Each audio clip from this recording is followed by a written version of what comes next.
The June quarter national accounts came in stronger than we at Westpac Economics and the market had expected, with the economy growing 0.6% over the June quarter and 1.8% in annual terms. It was the first time since the March quarter 2023 that GDP per capita grew in annual terms, up 0.2% both over the quarter and in annual terms. The key takeout is that the consumer has finally awakened.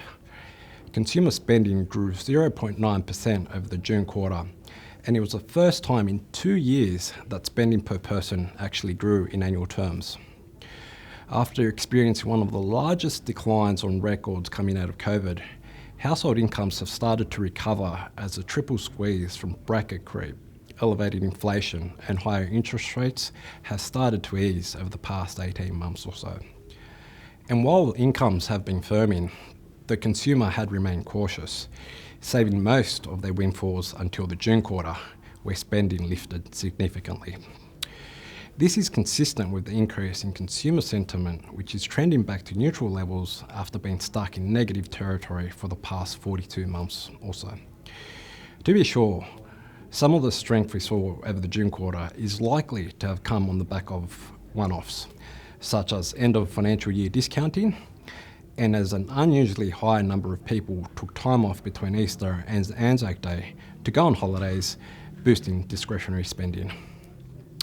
Despite this, the June quarter accounts point to a firmer household sector that's more confident and ready to spend improving incomes. While the consumer looks firmer, the national accounts also showed that it will take time for businesses to respond and invest more.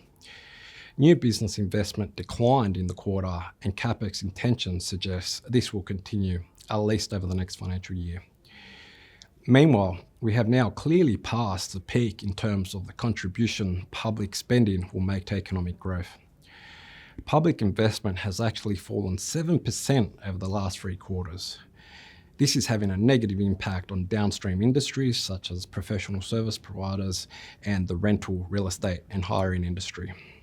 Indeed, the softness in business investment and public spending is one of the reasons the underlying growth impulse slowed a touch over the first half of 2025, where we saw the economy grew by about 1.7% in 6 months annualised terms, down from the 1.9% pace recorded over the second half of 2024. So, what does all this mean? A key risk to the outlook we identified some time ago is that the pickup in private demand does not fully offset the slowdown in public spending.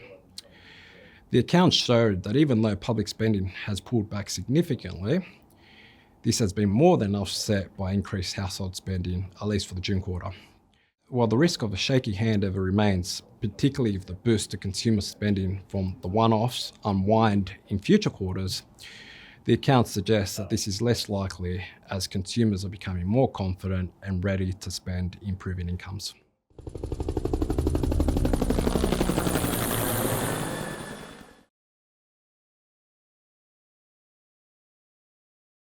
The content of this recording is informational and of general nature only, and is not intended to constitute a research report or reflect any recommendation or financial advice. It has been prepared without taking into account your objectives, financial situation or needs, and investment decisions should not be based on it. You should obtain your own independent advice before proceeding with any investment decision. Whilst every effort has been taken to ensure that the contents are correct and any opinions, forecasts, conclusions are reasonably held based on information at the date of recording, Westpac does not make any representation or warranty as to the accuracy or completeness of the statements or information contained in this recording, and any liability therefore is expressly disclaimed to the extent permitted by law. None of the material included in this recording should be copied, published or reproduced in whole or in part without the prior written permission of Westpac.